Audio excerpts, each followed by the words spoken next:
Iron is one of the elements highlighted within the Quran.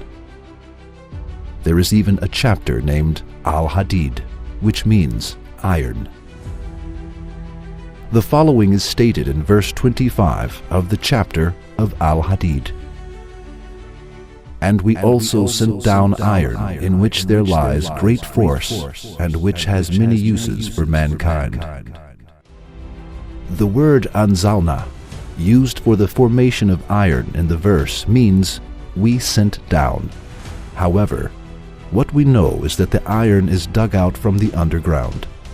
In our opinion, we dug out should have been preferred instead of we sent down. However, the situation is not what we think.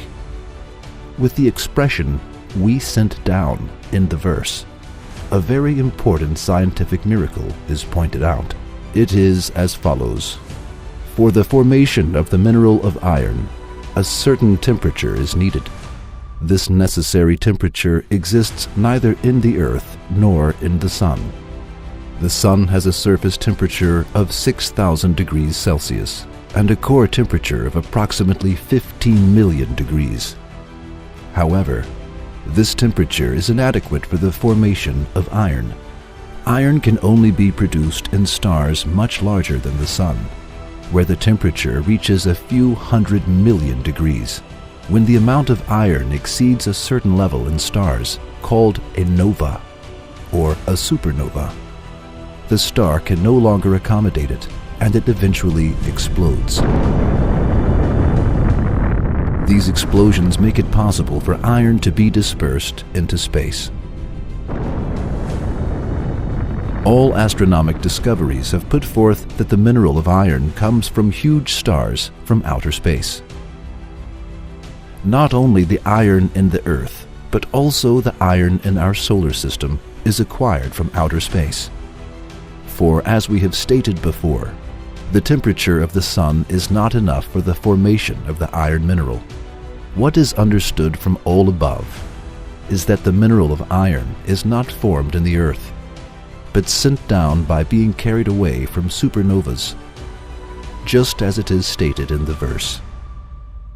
It is not possible for this knowledge to be known in the age when the Quran was revealed, that is, 1400 years ago. Since it is not possible, how can it be explained that this information exists within the Quran? Is there any explanation other than the fact that the Quran is the book of Allah? Besides, it has been mentioned in the verse that the iron has many benefits for humans. However, people used iron only to make swords at the time when this verse was revealed, and were not aware of the other benefits of iron. Despite this, the Quran stated, it has many benefits for mankind. Now, let us see the latest scientific data on iron. Without the iron atom, carbon-based life in the cosmos would not be possible.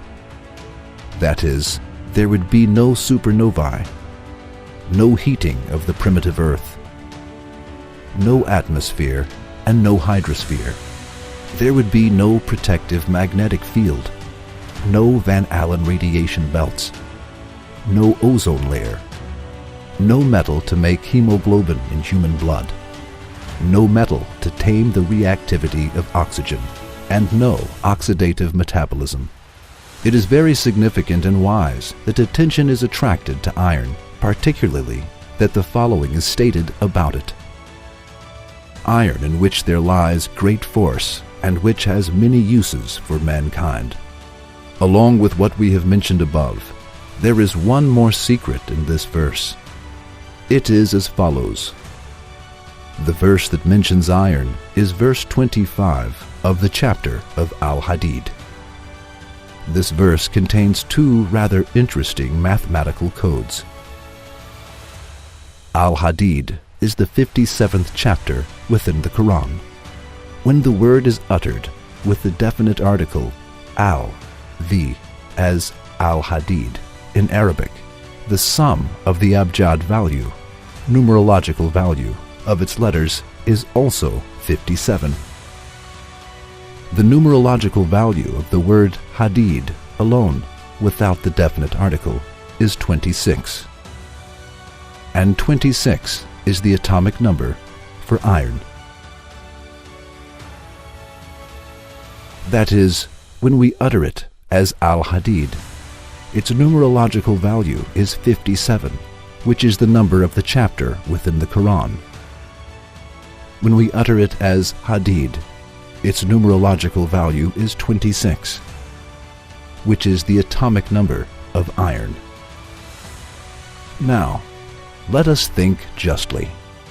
Is it possible for a human being who could not read or write, and who lived in the desert 1400 years ago, when science and technology did not exist, even by name, to know that iron was sent down from the sky, and to write it in a book by paying attention to numerological values? Can any sane person accept this? Can a person who accepts it be regarded as sane? In that case, it is nonsense and delusional equal to closing one's eyes to the sun, which illuminates the world, to say that the Quran is the word of a human being. A person who closes his eyes is able to turn day into night only for himself. We send endless praise and thanks to our Lord, who does not leave us in darkness, and who turns the night into day with the light of the Quran.